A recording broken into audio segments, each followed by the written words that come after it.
Like imagine a kid before Christmas trying to stay up and his eyes are getting heavy and he's yawning and he's like, I can't wait to open those gifts. That was me before every game. And I just wanted to play football. And I didn't get that feeling until, boom, the first hit.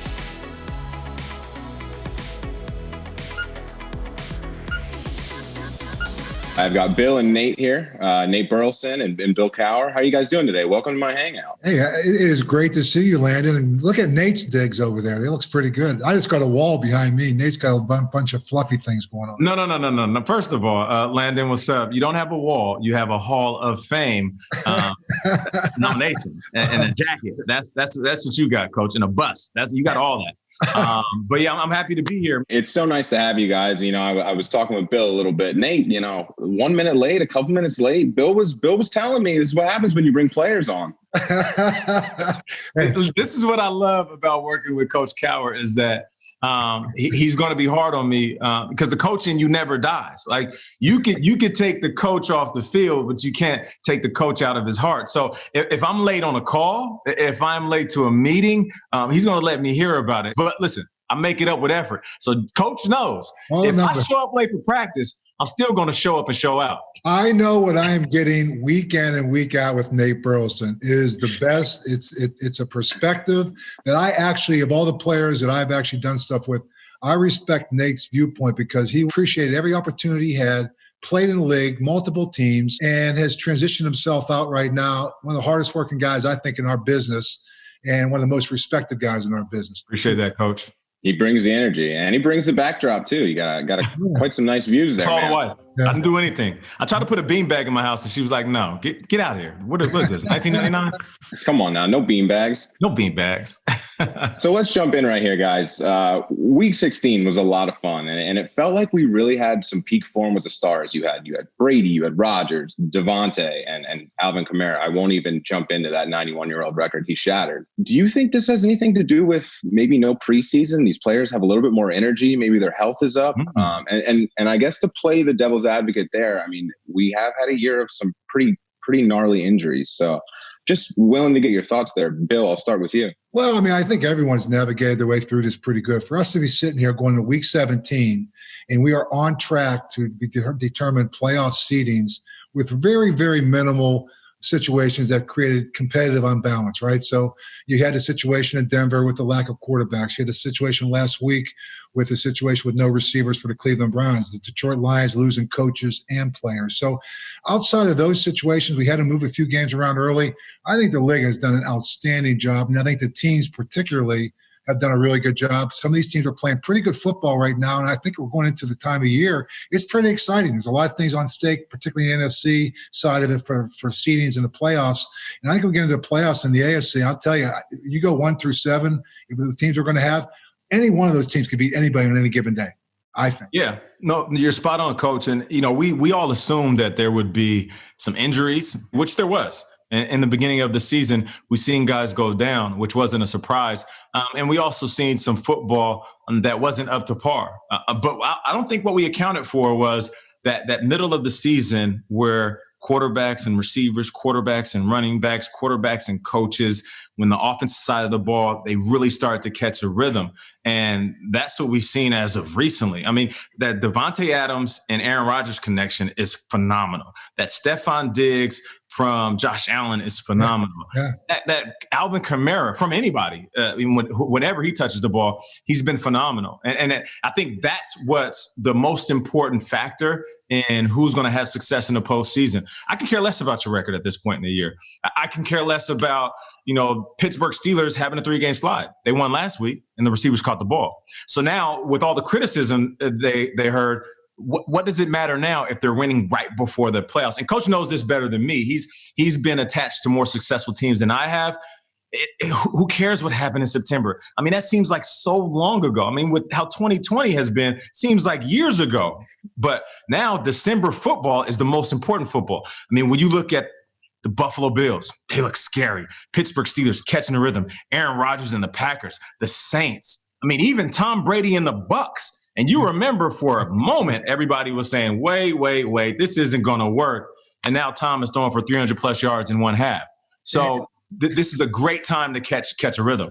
And Nate, you've been talking about this the whole year. How about Lamar Jackson getting back to now doing the things you've been calling for him to do? Yeah. Use his feet. All of a sudden, they now look like the team from last year. So I think it's spot on. The biggest thing I think the difference is we think about playoffs. We think about home field advantage. This whole year, there's been no home field advantage. There's been no fans. And that, to me, is why some of these seedings, it really doesn't matter where you're playing. It does matter whether you have a bye or not. I think that everyone wants that. Only one team gets to bye.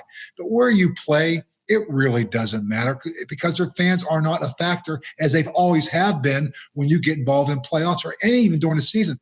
Playing at home was a distinct advantage. You can do things offensively at home that you can't do on the road. That's not true anymore.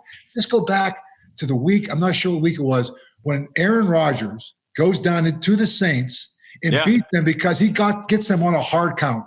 There's no way an opponent's going to get a hard count down in New Orleans. No way. Right? No way. Not in the Superdome. Nope.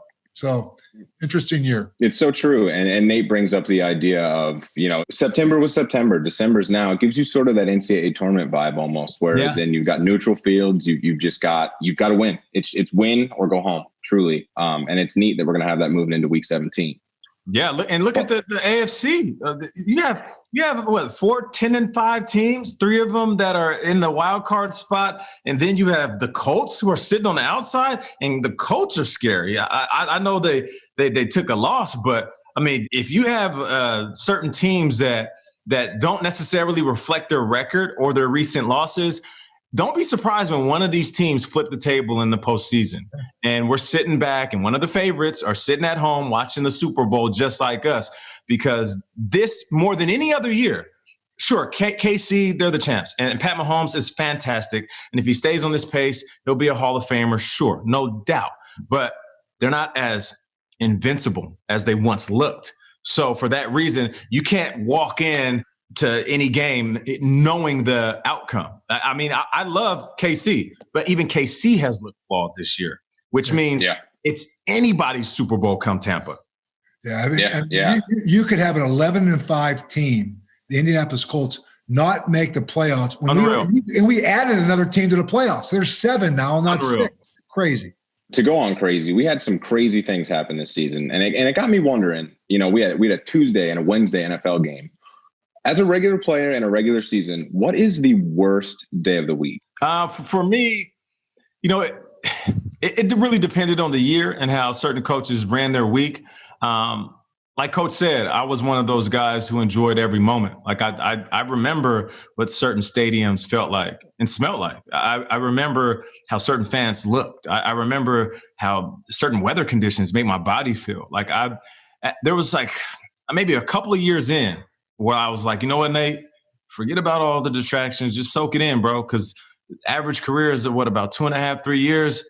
Like you could be gone any moment. And I picked my head up 11 years later. I was still playing. So I'm thankful for that. But I'm glad that I soaked in the moments. The reason I bring that up is because I didn't really have a day that I hated. It's like Monday was there. Of course, I was banged up, battered, and bruised. But it was like, it's like getting into a fight after you won. Like you're like, oh man, I might be missing a tooth, but you should see the other guy. And then Tuesday is the day off. Wednesday was the long day, and that was my day to kind of work on my tricks. Like, if I knew I was game planning for a new DB, all right, let me work on a release move that I saw on film. Let me try a different twist on the top of my route. And then Thursday, where you start to fine tune. Friday is red zone. I think the worst day for me was really Saturday, because you wake up and you're so close to the game, but you're so far away.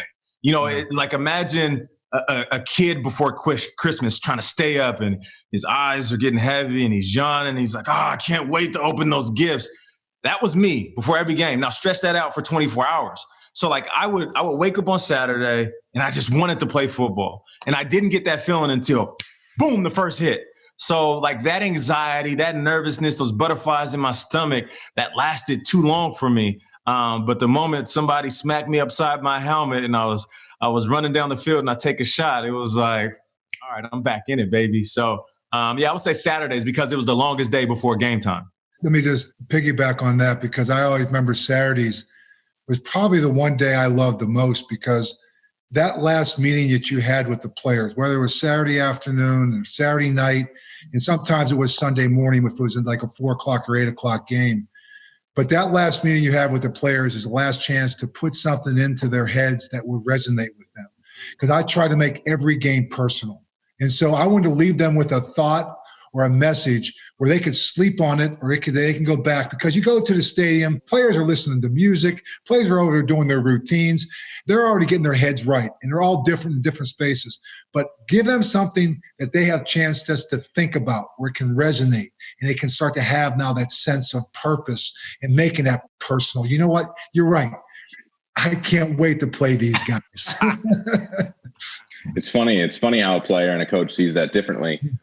Nate, I saw DK Metcalf sent your son an autographed jersey a couple days ago, and he just looked at a loss of words, honestly. And it got me wondering, have you guys either given or received any neat gifts recently? Maybe one that just put you in your feels? Well, first, let me say thank you to DK Metcalf. I met him a couple of years ago, and then we've stayed in contact. And I reached out to him a few months ago, and I said, hey, my son, he loves you. You're his favorite player. Can I get a jersey for Christmas? And without hesitation, I saw those 3 dots popping up, and he was like, yes, definitely. So it made my son's Christmas, as you can see in the clip that we posted.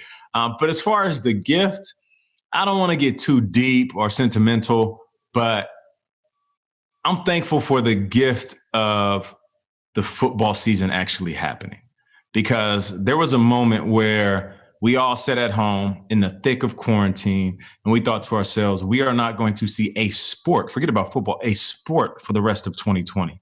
And then you start hearing whispers about the NBA bubble being built. And then you start seeing these individual sports like boxing and tennis and golf. And you're like, wait a minute, hold up, I think we got a shot. And then you see the NBA go off with a few hitches. And I just remember, sitting at home and talking to my family. I said, I think the season's about to happen, and we might actually make it to the Super Bowl. So without getting too deep, I'm just thankful that we had this season, man, because I'm a big basketball fan. I'm a big baseball fan. I got hockey friends. But football is different. It is a unifying sport. And a year that has been as rough as 2020, we needed football. We needed the conversation of people cheering for the 32 squad. So I'm just thankful that this season went off. Absolutely. And I know for me, I'm thankful for just the relationships that I've had. I've gotten closer to family, to friends. I've never done more Zooms as we're doing right now in my life. Probably talking to more people more often because of it, right? Yeah. And you go in there. I'm thankful for our little family we have at CBS. We go in there on Sundays, and just think about this, Landon. Nate, myself, Boomer, Phil, JB, and Drew Kaliski. We sit in that room in the mornings. We talk about the show. We get there at 8 o'clock. We don't leave there till almost 8 o'clock or 7:30, 8 o'clock at night. We're in there for 12 hours with each other. I don't take that for granted. We share a lot of personal things, and it just makes me realize how much I appreciate friendship, how much I appreciate the relationships that we have. And sometimes we can take them for granted. And I think, we all live fast-paced lives. From the time that I was named into the Hall of Fame, the schedule I had last spring was going to be ridiculous. And when it all came to a halt, I almost said, thank you. Yeah. Thank you. Thank you for letting me sit back and just kind of put everything in priority. What's really important? That's not really that important. For our country to find our way through understanding the history and the social justice issues that came out through the course of everything, it allowed us all to educate ourselves about the past. And hopefully it'll help us moving forward that we can become and make this place a better place. No doubt. You got me in my feels there, Bill. To be honest with you, choking me up a little bit. But Nate, the Burleson might be your segment, but I think Bill just stole it, to be totally honest with you. That's it. Bill's the man. He sure is. Well, I really appreciate you guys sitting down with me today. I hope you guys are healthy and safe, and looking forward to a new year. And I just wanted to say thanks. So I hope you guys enjoyed it, and because I surely appreciated it myself. Definitely. That went by too fast. We got to do it again. Absolutely. Yeah, I agree. Landon. All right, Nate, Let's man. set this up. See you in All right, a Coach. few days. I'll see you Sunday.